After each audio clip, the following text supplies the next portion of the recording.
Hey y'all. Hey, it's your girl Crystal from Crystal Beyond Labels. I hope y'all are all doing well. I wanted to jump on here real quick. Not to stay on here very long, but I wanted to give y'all just a play and an update from, my surgery, Vlogmas, all of that. And I figured let me jump on here live, chit chat with some of you and let y'all know what's been going on. I may do a couple more other lives regarding my surgery because I know people may have questions. So, jumping on here live. So, as you know, yesterday I had my hysterectomy, and it was a build up to getting this done because I've been dealing with this pain for a while, and finally getting taken care of was something that I deemed very important. My voice is still not back 100% because I did have a tube down my throat. But let me just give you all a play by play. So, we were getting rid of my. We did the surgery because I was dealing with fibroids. And I was also dealing with pain that we weren't sure what it was. My doctor said it could be endometriosis or it could be adenomyosis.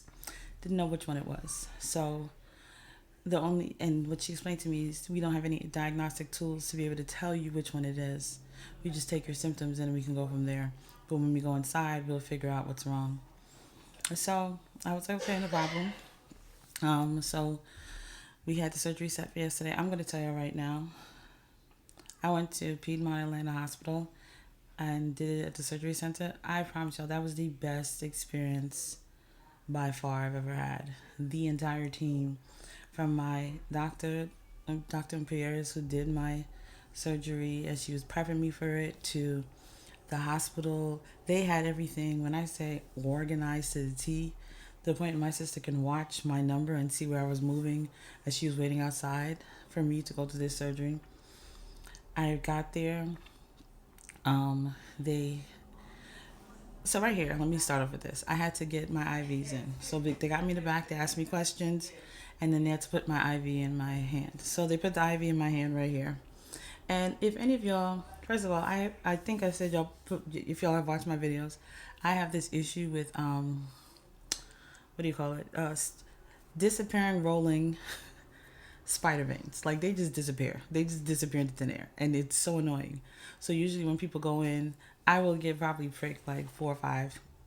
I've had at most 13 times pricked. This nurse was so patient. He was so patient, and they had this thing where they could numb, so that when they're sticking the IV in, I didn't even feel it. I was like, okay, I'm not mad at this. So they went in. And they did the. I had to have one because I had a robotic laparoscopic hysterectomy. So for you that don't know what that means is they didn't cut my stomach open. I have like 4 small incisions, 8 millimeters on my stomach and in my navel, and it was a robot. So my doctor was sitting over here, and the robot was here performing the surgery as she was controlling it from where she was sitting. And so they had to do a total hysterectomy, which was taking my uterus. They had to do what was it? She asked me this like 1,000 times. What is it that we're doing? We had to do a cystoscopy, which is checking my bladder because for some reason, every time I've gone to the doctors, they always find microscopic blood in my urine. Didn't show where that came from because when they checked other things, it wasn't anything showing up. So she was going to check my bladder. She was going to do an endometrial excision. And then I forgot what the other thing was called, but basically it was removing my fallopian tubes. So what was removed from me would be my uterus, my fallopian tubes, my cervix. And if I had any endometriosis, they were going to do an excision. So I went in. I had the best team ever. I'm telling y'all, I went in there, and it started off with my mom praying for me, and my mom, my sister, my cousins praying with me. And I'm telling y'all, I felt such peace after they prayed for me. And anytime you got to go under, because it was fully under. I went fully under. And I hope y'all are hearing me. If you're not hearing me, let me know. Just let me know if you're not hearing me. I can see in the comments if you're not hearing.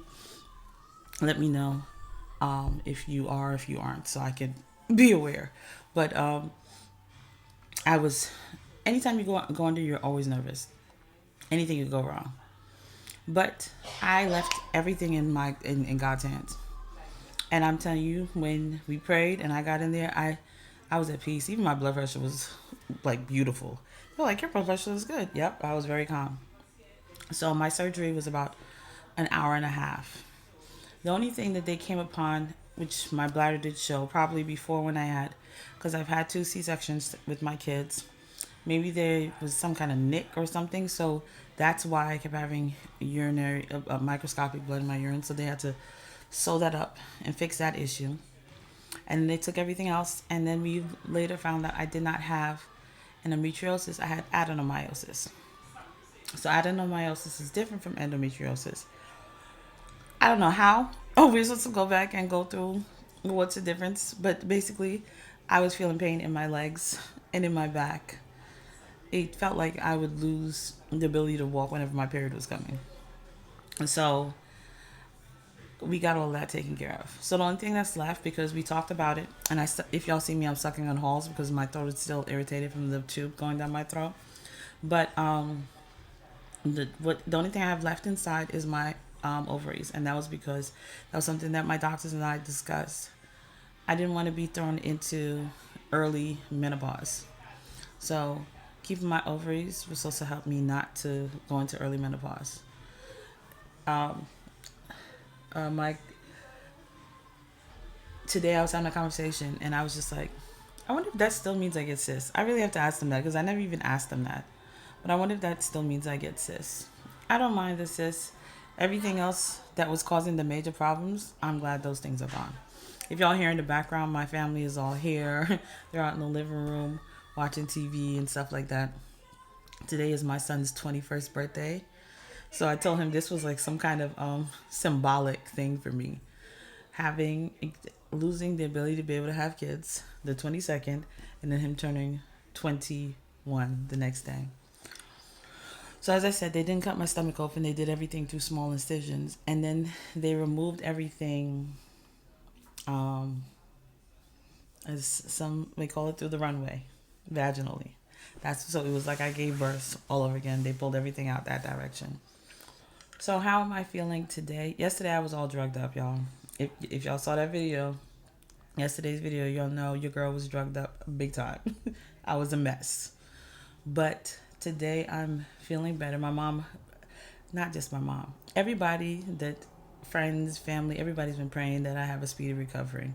So today I have been able to get up and walk around, which is something they were adamant about. Before I left the hospital, they said I could not leave the hospital if I didn't eat, walk, and number 1. Those are the 3 things I needed to do.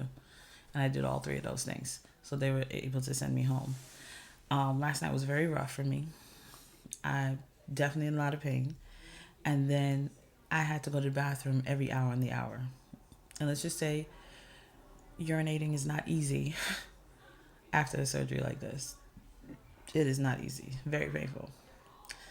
So it was very uncomfortable, but I've been able to get back and forth. Now, anyone who knows me knows I'm like AKA little Shira. I can ask people to help me do stuff, but I tend to do stuff for myself. And so it's been very hard not wanting to pick stuff up for myself, go get stuff for myself, move stuff. Like people have to be like, Crystal, stop. What are you doing? My bad. So I've had to be kind of mindful of doing that today.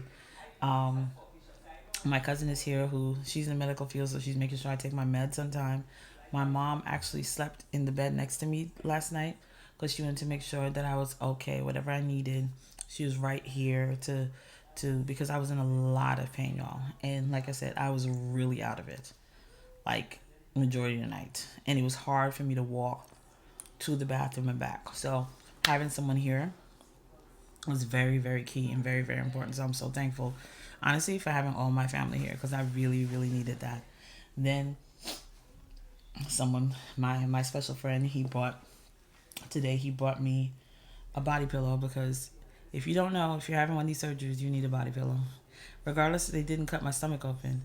I definitely needed that pillow to be able to turn on my sides and stuff like that, because it's hard to turn. It's still that surgery, regardless of if you did it the full traditional way or if you're doing laparoscopic, it is still very painful. So I was glad to have the pillow, because I definitely need that to be able to be comfortable. If you see right here, I have my heating pad because my stomach is still hurting.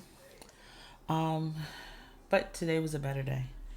I have my voice back to a certain level. Um, I was able to walk around a little bit more. I'm back in my bed because all of my stomach is very painful right now. So I'm back in my bed because I was sitting outside in the living room. I'm back in my bed relaxing, and I said, let me jump on here real quick and give y'all an update. So I'm doing better. I still have my medications that I'm taking. I can't drive for 2 weeks, and I just learned something. When you put your I didn't realize when you're stepping on the gas and pedal how much that engages your abdominal muscles, and I'm not supposed to be engaging my abdominal muscles. So guess who won't be driving for a while, y'all? I won't be driving. Um, it's just straight recovery. I have to set up my 2 week post-op appointment. Then I have my 4 week post-op appointment. So in 2 weeks, I'm gonna go and just check everything. I've been checking my stitches. Y'all, I'm a mess. I'm definitely a mess. Because today I was sitting down there, I was like, oh, my stomach's scratching. And I was like, oh, shoot, that's the incision. My sister was like, you can't be scratching that. And I didn't even realize. Like, this process of you're in surgery, you've had surgery, and being in that mindset that you can't do this, you can't do that, and you're it's your natural ability to do these things is a lot. You have to really change your mindset. And like I said, today was my son's 21st birthday, so I had to, regardless of what I was feeling, celebrate my baby's birthday. He turned 21. So we celebrated his birthday. He was there. He spent time with me today, which I loved. And it was just a beautiful day. I am definitely about to go back and rest now because I just took some more of my medication, so I'm definitely going to go back and rest. But I just wanted to come on here, and I said I would give y'all a day-to-day update on my recovery, on my Vlogmas. And I thank y'all all for joining my Vlogmas and watching my videos, because I've been trying to keep y'all in the loop, share the different things that I'm trying to do, still have fun while still prepping for the surgery, and now in having the surgery and still trying to be Crystal. I'm still always going to try to be Crystals. I had somebody, my friend said, could you not be a superhero? I'll try not to.